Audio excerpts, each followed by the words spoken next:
Welcome back. Lino Madu is off today. Esther Githui-Ewart joins us now with Africa 54's Health Report. Esther?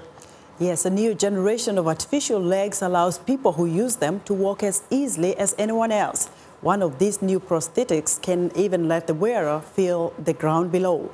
More from VOA's Carol Pearson. When we walk, most of us don't give the actual process a second thought.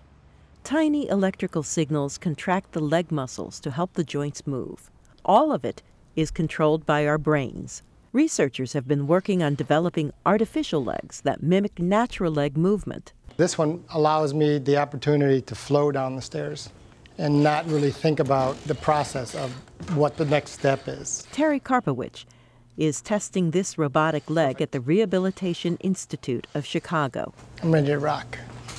The motorized limb harnesses the electrical signals generated by the upper leg muscles. The signals are known as EMG. We pick them up with tiny antennas called electrodes. When the electrodes touch the skin, you can detect the EMG signals. We pick those signals up and decode them. Can you give your muscles a squeeze? Levi Hargrove led the research that produced this device. The knee and ankle are motorized to replicate normal movement. With this prosthetic leg, the power pushes you along. It can push you up out of a seat. It can push you upstairs or slopes. At the University of Linz, Professor Hubert Egger has just unveiled the first prosthetic leg that can send feelings to the brain like a real leg. Surgeons rewired an amputee's remaining nerve endings from his foot to tissue in the thigh. Sensors are fitted to the sole of the prosthetic foot and linked to artificial stimulators connected to the stump. This device also allows the person wearing it to feel the ground.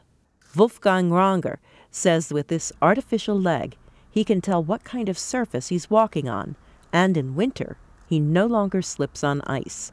The participants in both programs expressed a renewed sense of wholeness. Haley Denisovich took part in the Chicago study. This is kind of the closest that I've gotten to having two legs again. What we're working on in this lab is eventually going to change the lives of amputees everywhere. I mean, it's it's great. The study conducted at the Rehabilitation Institute of Chicago was published in the Journal of the American Medical Association.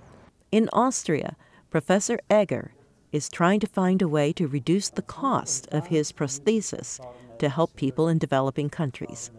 Carol Pearson, VOA News, Washington. And that's our Africa 54 Health segment for today.